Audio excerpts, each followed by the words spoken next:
dear students, hope you all fine. So we have been learning about tradition and individual talent. Last time I was reading a para from this essay, this critique. I am repeating it and then I am explaining it. I would be explaining the different important parts of this essay. So this essay, if we divide it, first of all there is explanation about as to what is tradition. Then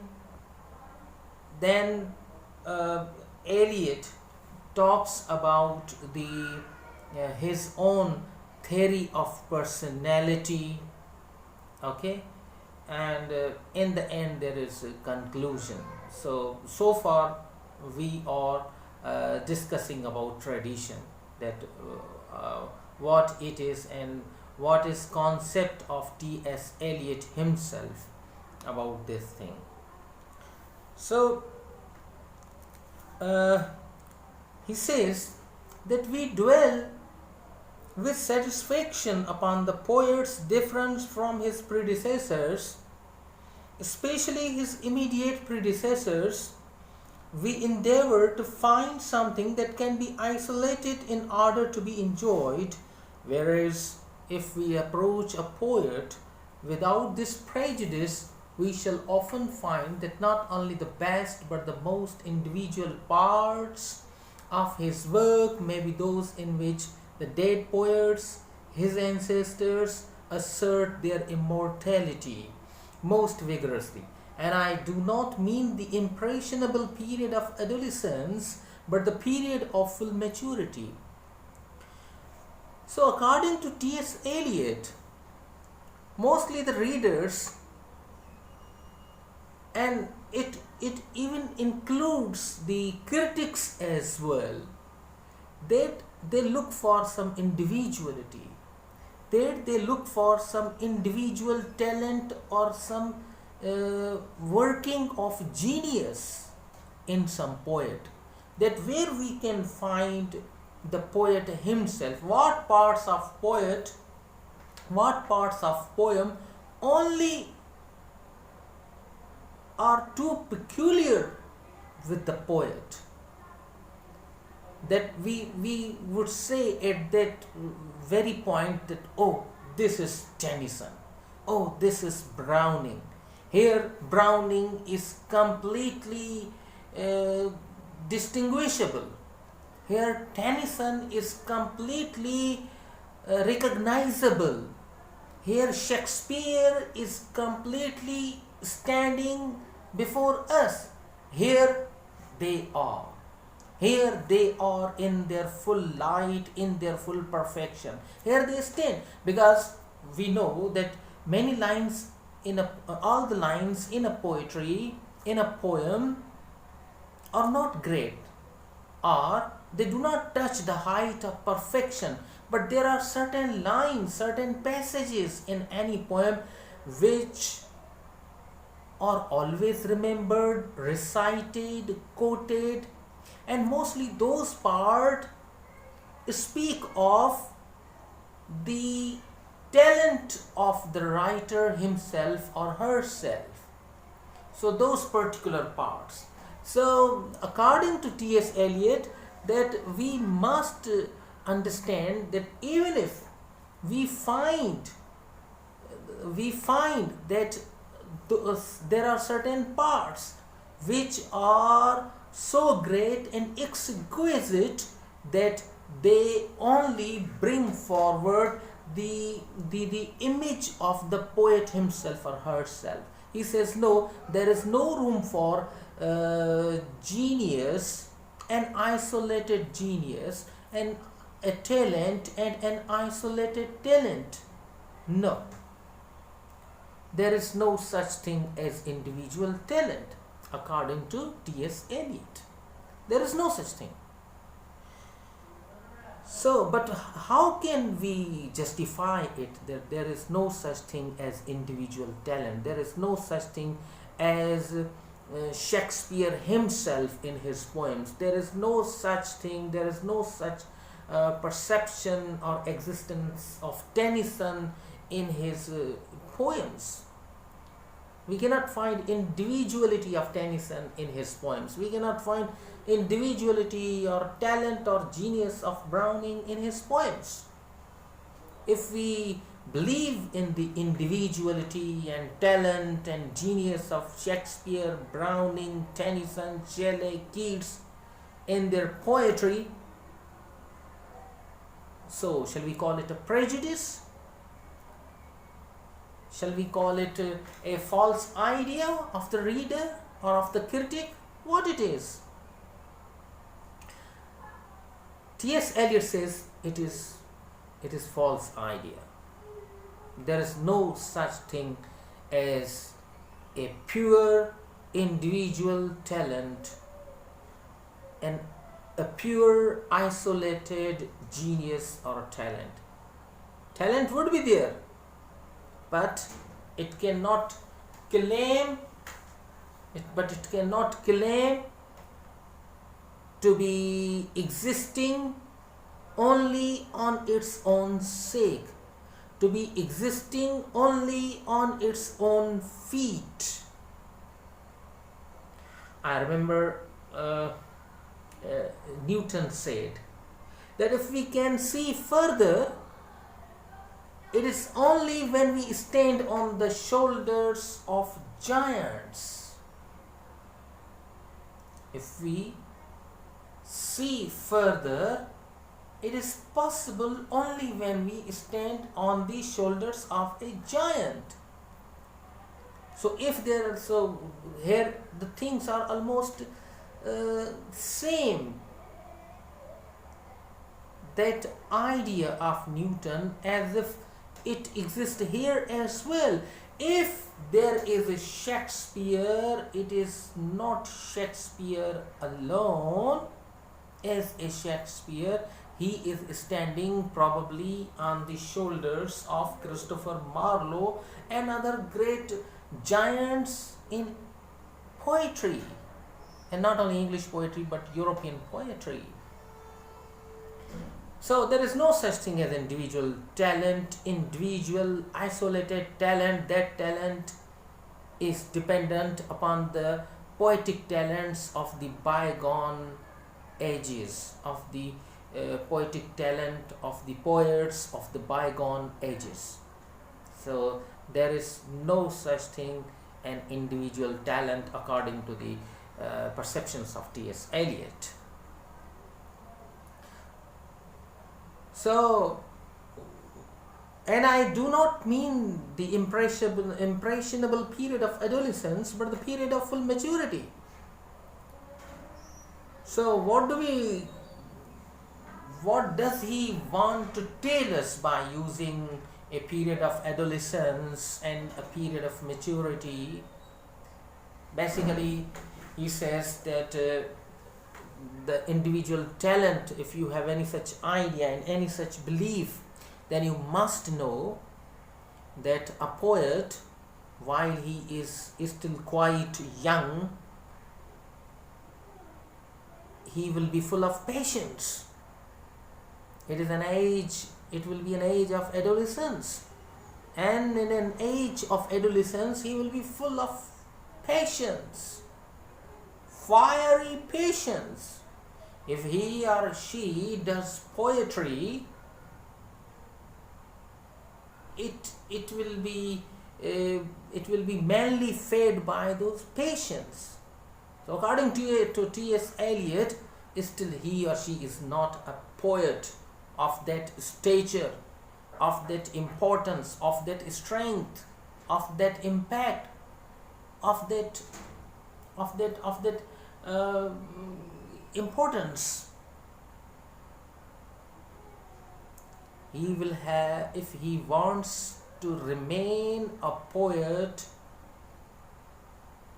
a great poet, he will have to he will have to get rid of those passions. He will have to look at the poetic tradition before him. Then T.S. Eliot thinks that he can guarantee that you are then a poet, a sustainable poet who will continue producing poetry even when his passions are gone. So primarily he thinks poetry is not matter of patience.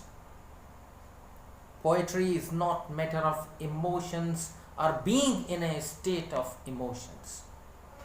Poetry is not the product of a state of emotions. So here adolescence and the period of maturity, this is talked about with this background as far as I can explain it. So then he says, yet if the only form of tradition of handing down consisted in following the ways of the immediate generation before us in a blind or timid adherence to its successes, tradition should positively be discouraged.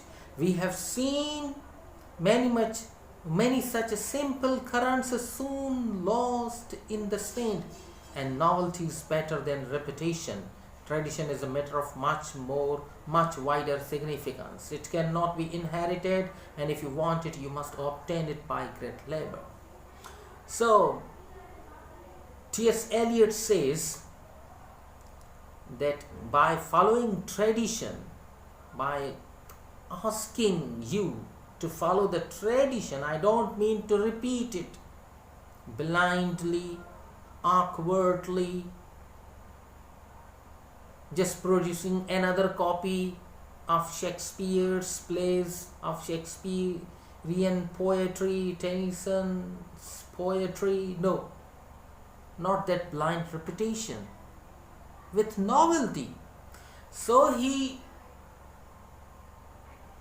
doesn't believe in individual talent, but he believes in novelty. He says there is novelty, and he wants to make it clear that if I ask you to follow the tradition, it doesn't mean repeating it, producing it again. No, you will have to evolve your poetry from within that literary tradition with the soul of novelty in it. So you have to be connected with the tradition, but not in a manner that you are able only to reproduce it. You are only able to repeat it in your creative work, in your imaginative work, in your poetry. No, you have your one hand on the shoulders of the past poets, and in another hand from your within there must come your poetry, having the body of tradition, soul of tradition, and that soul of novelty as well. So no blind copying or imitating the past poets. He discourages it. Now, how you can imbibe the past tradition? That is the question now. He says you cannot inherit it. You can only get it with some hard labor. To understand how to do that hard labor, we will have to understand what he means by literary tradition, how he defines it. He says that literary tradition is a historical sense. Now, what labor you have to do to obtain that literary tradition? He says you will have to obtain the historical sense. Now, historical sense of what? He says historical sense which we may call nearly indispensable to anyone who would continue to be a poet beyond his 25th year and to anyone who would continue to be a poet beyond his 25th year. And the historical sense involves a perception not only of the pastness of the past but of its presence. The historical sense compels a man to write not merely with his own generation in his poems, but with a feeling that the whole of the literature of Europe from Homer, and within it the whole of the literature of his own country, has a simultaneous existence and composes a simultaneous order. So, what is that historical sense? That historical sense is pastness of the past, a perception about the pastness of the past. Not only this, but also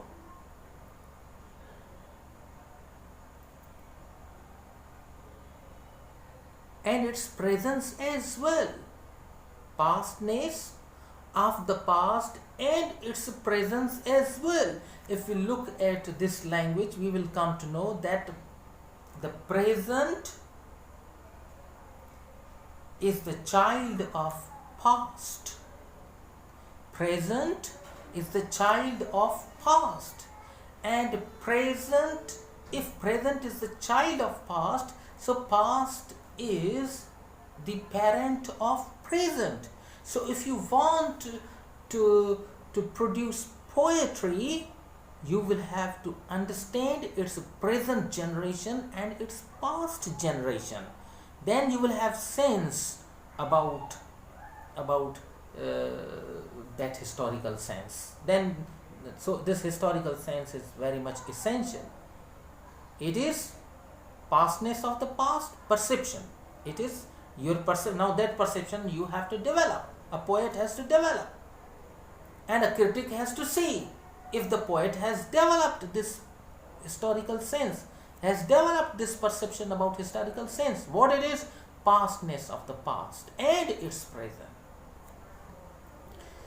So, which means not only having the sense about the past generations, but also having the sense about the present generation. Okay, so the feelings, emotions, problems of the past generations, feelings, emotions, culture, activities, economy, politics, and the resultant human relations of the present age. Now, when he has developed that pastness and its present, then we can say that he has developed the perception about historical sense. And then he calls it that historical sense has an order. It has an order. It is organized. Now, he is trying to make us believe that there exists something, and that something is having some order, an order, and that order is simultaneous.